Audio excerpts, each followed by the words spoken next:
Oh, man, great. Now, who has never, I say never, experienced any suffering in their lives? And so what I want is a show of hands. That means if you've never experienced any disappointment, any jealousy, feelings of jealousy or anger, or maybe feelings of not being enough or not having enough, go ahead and raise your hands.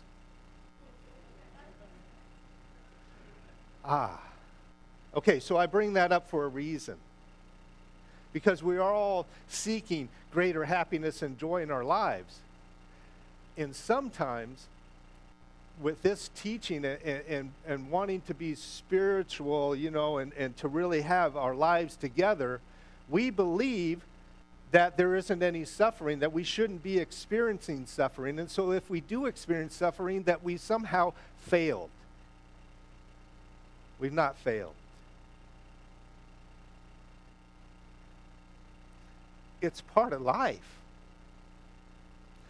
Suffering and happiness are actually, they go together. Think about it.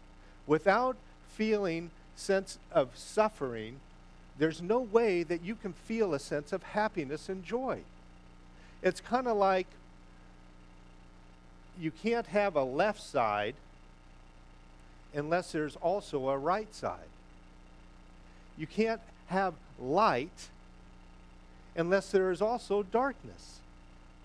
And so in a sense, suffering and happiness are one and the same. Take a breath.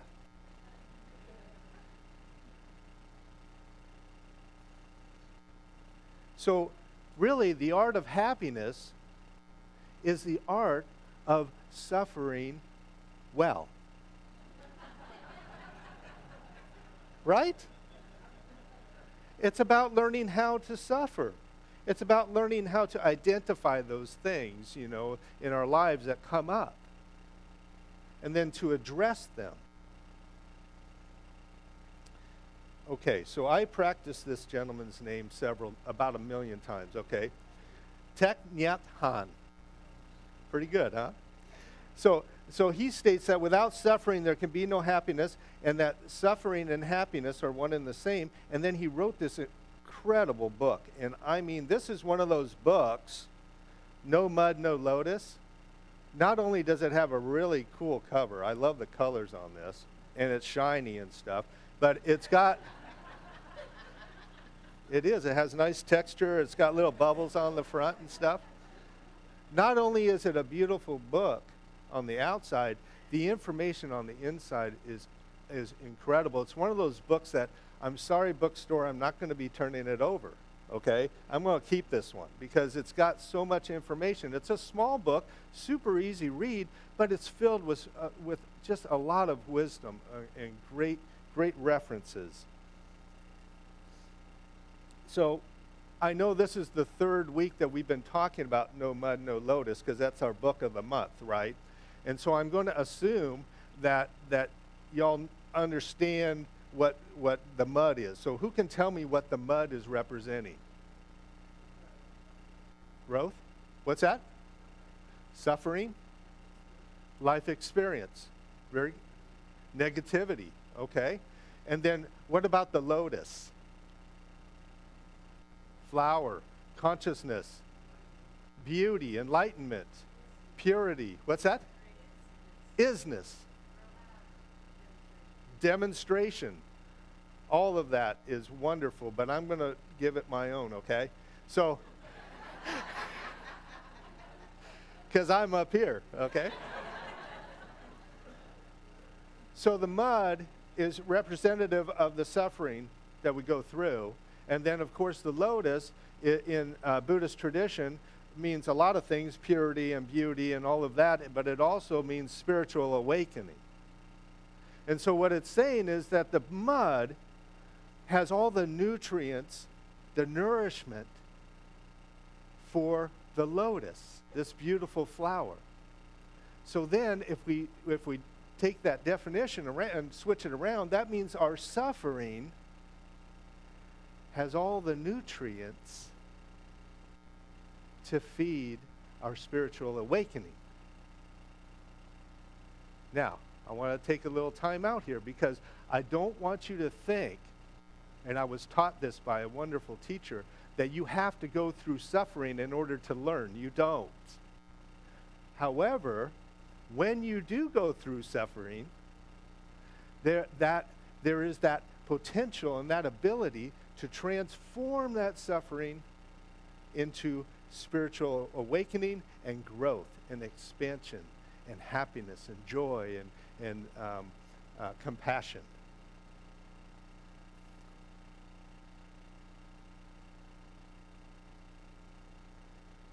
Hence the title of my talk, Let's Get Dirty. Right? And let's face it, who wants to really jump into the mud? Who really wants to jump into the suffering? It's not really how we're wired typically. As a matter of fact, we develop all kinds of ways to get around that. All sorts of strategies. Like one of the strategies is to blame others for our predicament, right? So I have a wonderful little story here I want to share with you. You may have heard this, I don't know. A devoted wife spent her lifetime taking care of her husband. Now, he had been slipping in and out of a coma for several months. Yet she stayed by his bedside every single day. When he came to his senses, he mentioned for her to come near him. As she sat by him, he said, "You know what? You've been with me all through the bad times. When I got fired, you were there to support me. When my business failed, you were there. When I got shot, you were by my side.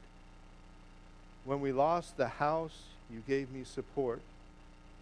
When my health started failing, you were still by my side." You know what? What, dear? She asked gently. "I think you bring me bad luck."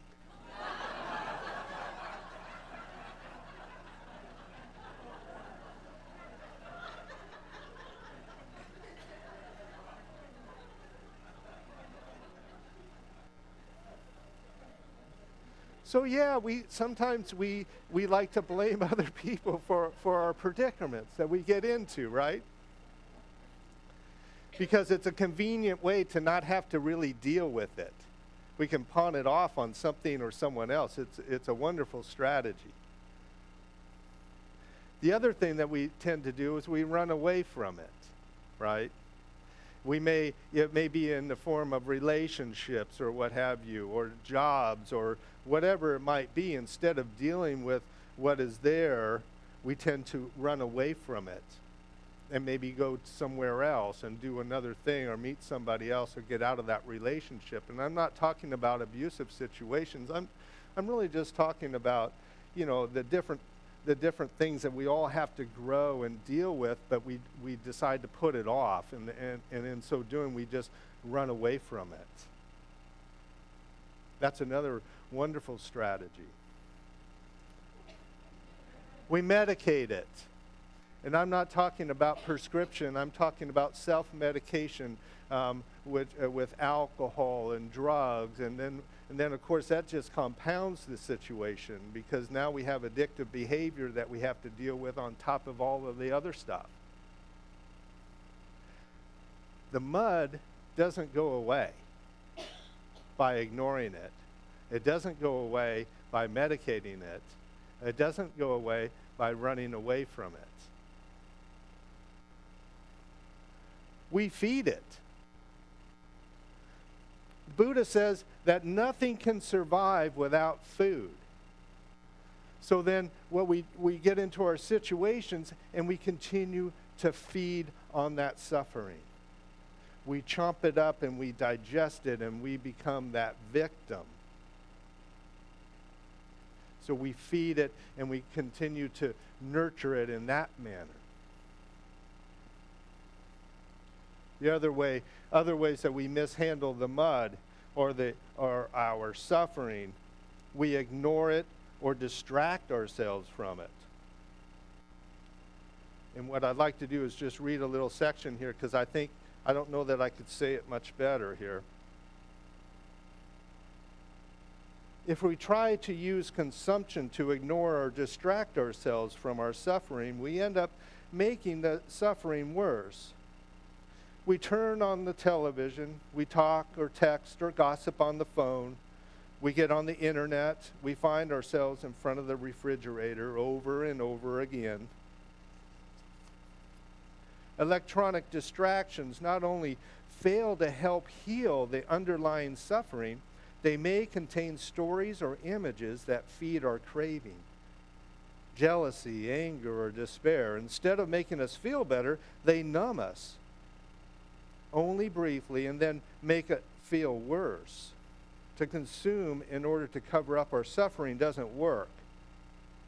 We need a spiritual practice to have the strength and skill to look deeply into our suffering, to get insight into it, and make a breakthrough.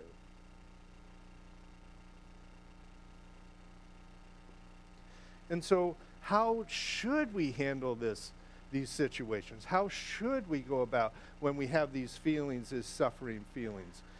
I'm going to take a little drink here real quick, and I'll tell you.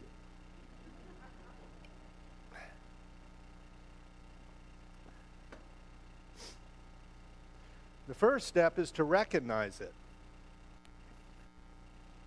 And when we recognize it, we need to stop.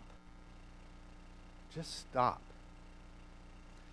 And mindfully acknowledge it. Now, what does mindfulness mean? Who can tell me what mindfulness is? Awareness, being aware, paying attention in the present. So are we thinking about and worrying about what might happen? No. Are we thinking about what has happened in the past?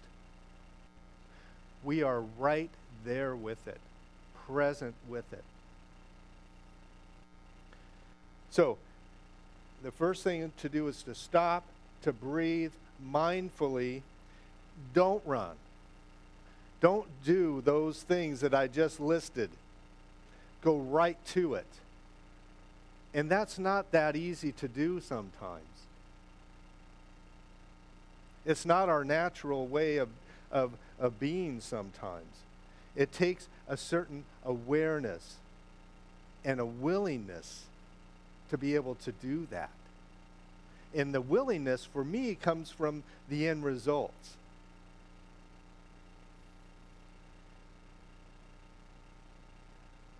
And then the other thing is, in that moment, he talks about, in his book, Thich Nhat Hanh, talks about the double arrows, okay?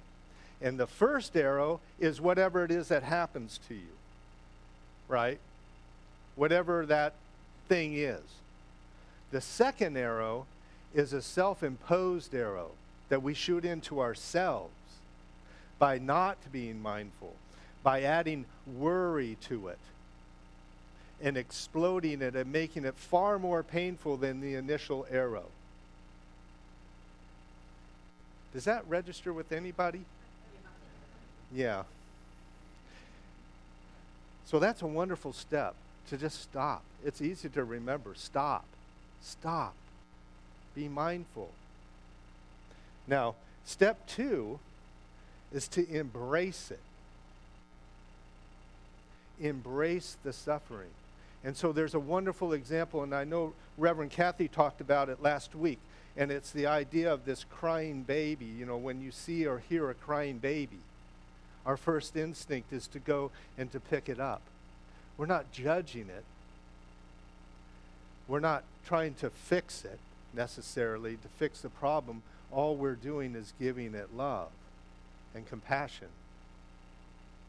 And that baby senses that love and compassion. And many times, not always, begins to calm down, but there is certainly an impact, an immediate impact when you hold that child that's crying. If we can learn to embrace our suffering in that manner, to start out by not judging it, but by simply embracing it and taking a moment with it, it'll enable us to move to the third step.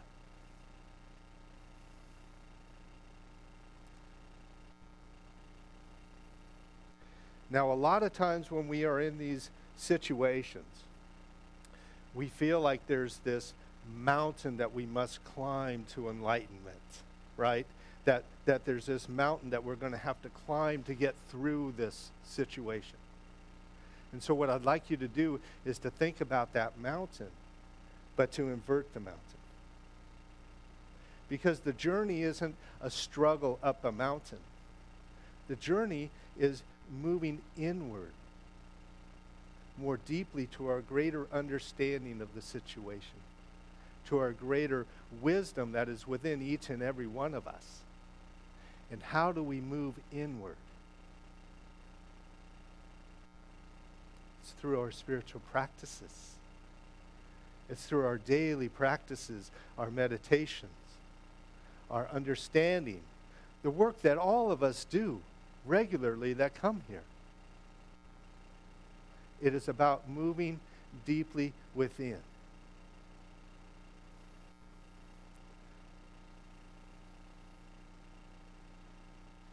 And so, okay. Now, there are some things that are big things, you know, that hit you. Maybe it's a loss, somebody's just passed away, you know. And or in our society, there's this thing called depression that seems to be around quite a bit as well. And so I wanted to read a little bit about depression and what Mr. Hahn has to say. Can you call him Mr. Hahn? I don't know.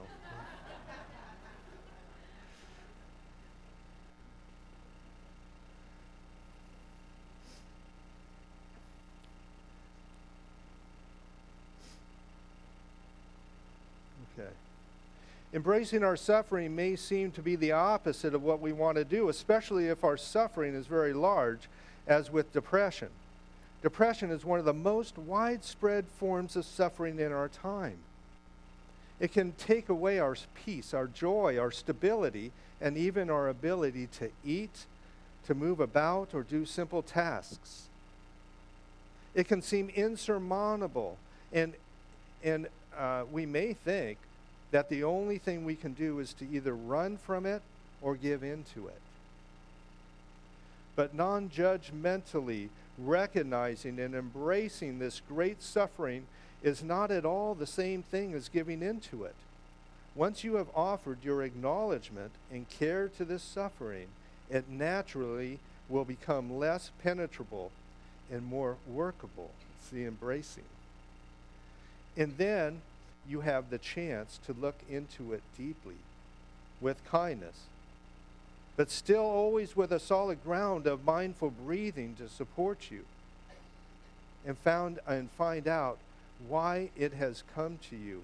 It's trying to get your attention, to tell you something, and now you can take the opportunity to listen.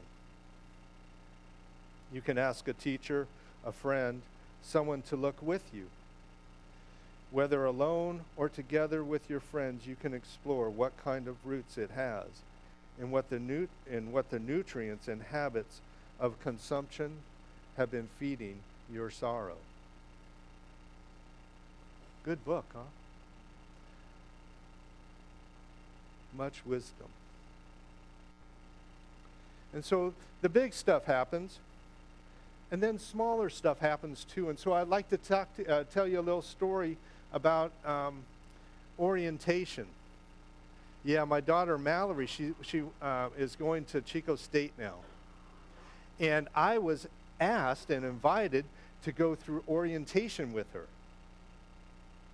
Yeah. It's an 8-hour orientation. So, I figured I am going to be the best orientation dad that ever lived, okay? And so seriously, I did some work, and my intention going into it on my spiritual practice was to be there for her. I just wanted to be there for her, to support her, okay? And so, we begin, we waited and everything, and then I'm just going to take you to where they bring us all together, the parents and the students, and they have all these round tables. There's about 125, 150 people, and they have all these round tables in this big room. And so, of course, I wanted to sit in the very front, right? And so I literally was right there, right in the very front. And they had about 30 people, 30 students along the side on the sidewall, and then the vice president was there to greet everybody and welcome all the parents. And they led everything off by doing the Chico State cheer, okay? And the Chico State cheer ends with basically a growl, so it's kind of like, ah, okay? So,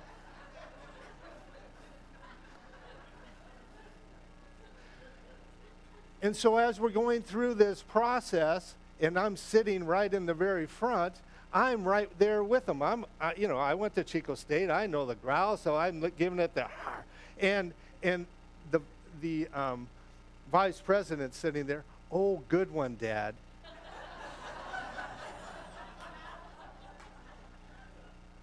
Which caused me to turn around and realize that I was the only parent or student that was participating in the cheer.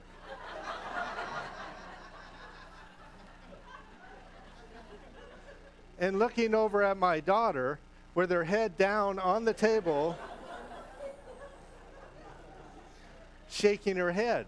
Now, normally, I delight in embarrassing my children, as a lot of fathers do, But that was not my intention here in this day. It just wasn't. My intention was to be there to support her, to help her go through this, okay? So what they do is then they split the parents and the students apart. And the parents attend all these different workshops, okay?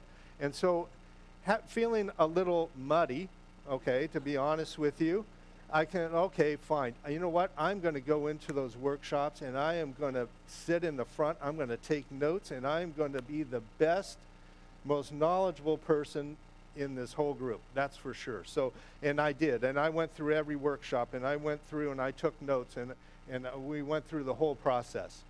I learned about all kinds of things, and it was really quite helpful. So, fast forward to the end of the day where they bring everybody together, and we're doing Trivial Pursuit, okay? And they're all questions of what was taught that day and about the campus and about Chico and everything else. And so, I'm like raising my hand. I'm answering all these questions to the point where the gal that was handing out all the tickets, if you answered the question correctly, said, "Excuse me, sir, could you please not answer any more questions? Could you please give somebody else a chance?" And there's my daughter.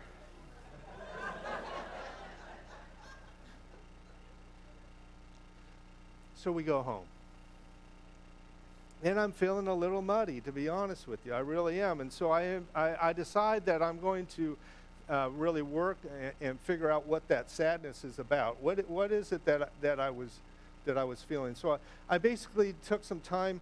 I went within, and I came up to the conclusion that, I tend sometimes to try to control situations and have these expectations that things should come out a certain way. And so I came to that awareness, and I remembered that really my only intention was to be there for support. And so that was good. That felt pretty good. Not more than a minute and a half, 2 minutes later, my wife comes in and she says, "Mallory's very upset. She's not sure she wants to go to Chico State now."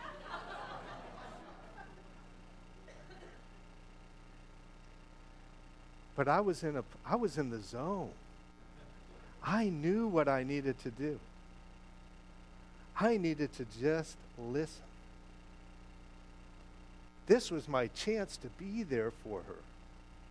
So I walked into her room, and I sat on her bed, and I said, "What's going on?"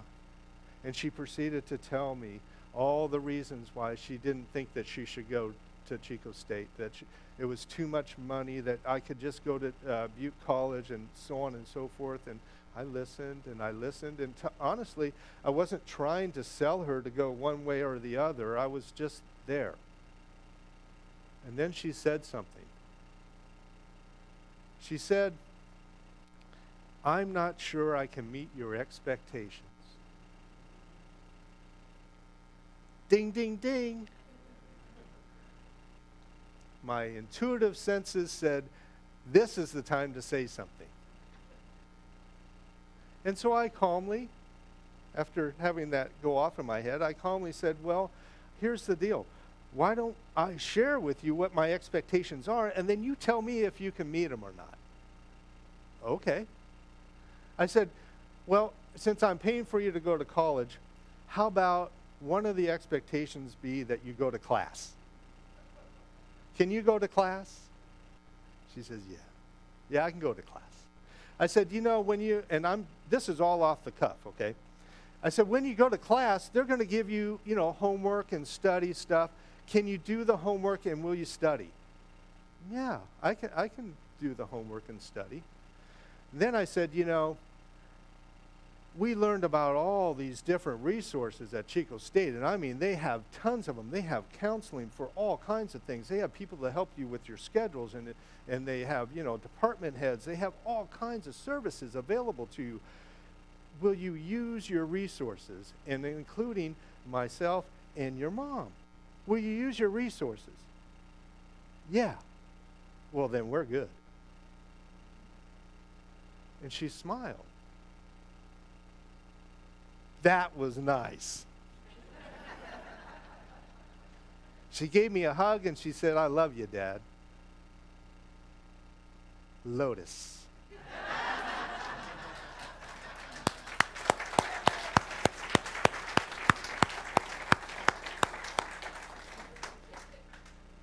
You see, we need to take care and address things as they come about, if we can. If we recognize it, if we stop, we listen. We are not perfect in our life situation. We are of perfection, but you know what? We make decisions, we make choices, we live our lives. But there is that wisdom that is within us to guide us and to help us and to realize the perfection that we do have and the perfection that we really are. Now,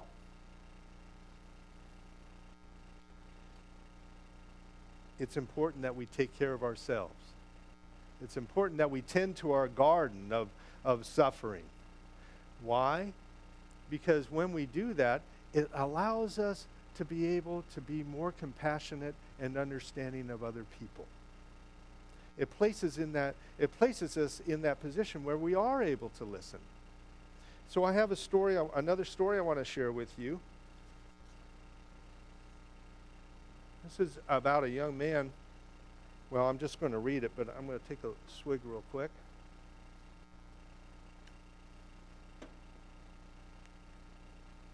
Okay, we're good.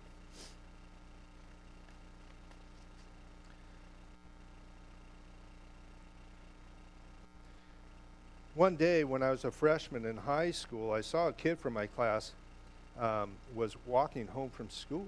His name was Kyle. It looked like he was carrying all of his books. I thought to myself, why would anyone bring home all his books on a Friday? He must be a real nerd.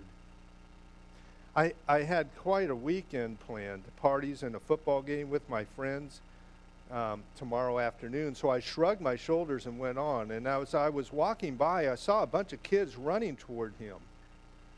They ran at him, knocking all of his books out of his arms and tripping him so he landed in the dirt. His glasses went flying. I saw them land in the grass about 10 feet from him. He looked up, and I saw this terrible sadness in his eyes. My heart went out to him, so I jogged over to him as he crawled around looking for his glasses. And I saw a tear in his eye. As I handed him his glasses, I said, "Those guys are jerks. They really should get lives." He looked at me and he said, "Hey, thanks." There was a big smile on his face. It was one of those smiles that showed real gratitude. I helped him pick up his books. I asked him where he lived, and it turned out he lived near me. So I asked him why I had never seen him before. He said he had gone to private school before now. I would have never hung out with a private school kid before. We talked all the way home, and I carried some of his books. He turned out to be a pretty cool kid. I asked him if he wanted to play a little football with my friends, and he said yes. We hung out all weekend, and the more I got to know Kyle, the more I liked him. And my friends thought the same of him. Monday morning came, and there was Kyle with a huge stack of books again. I stopped him and said, "Boy, you're going to really build some serious muscles with that pile of books every day." He just laughed and handed me half the books. Over the next 4 years, Kyle and I became best friends. When we were seniors, we began to think about college, and Kyle decided on Georgetown. I was going to Duke. I knew that we would always be friends, that the miles would never be a problem. He was going to be a doctor, and I was going for business on a football scholarship. Kyle was valedictorian of our class, and I teased him all the time about being a nerd. He had to prepare a speech for graduation. I was so glad it wasn't me having to get up there and speak. Graduation day, I saw Kyle. He looked great. He was one of those guys that found himself during high school. He filled out and actually looked good in glasses. He had more dates than I had, and all the girls loved him. Boy, sometimes I was jealous. Today was one of those days. I could see that he was nervous about his speech, so I smacked him on the back and said, "Hey, big guy, you'll be great." He looked at me with one of those looks, the really grateful one, and smiled. "Thanks," he said. As he started his speech, he cleared his throat and began, "Graduation is a time to thank those who helped you make it through those tough years. Your parents, your teachers, your siblings, maybe a coach, but mostly your friends. I'm here to tell you that being a friend to someone is the best gift you can give them. I'm going to tell you a story." I just looked at my friend with disbelief as he told the story of the first day we met. He had planned to kill himself over the weekend. He talked of how he had cleaned out his locker so his mom wouldn't have to do it later. And he was carrying his stuff home. He looked hard at me and he gave me a little smile. Thankfully, I was saved. My friend saved me from doing the unspeakable. I heard the gasp go through the crowd as this handsome, popular boy told us all about his weakest moments. I saw his mom and dad looking at me and smiling that same grateful smile. Not until that moment did I realize its depth. Never underestimate the power of your actions. With one small gesture, you can change a person's life for the better or worse. God puts us all in each other's lives to impact one another in some way. Look for God in others.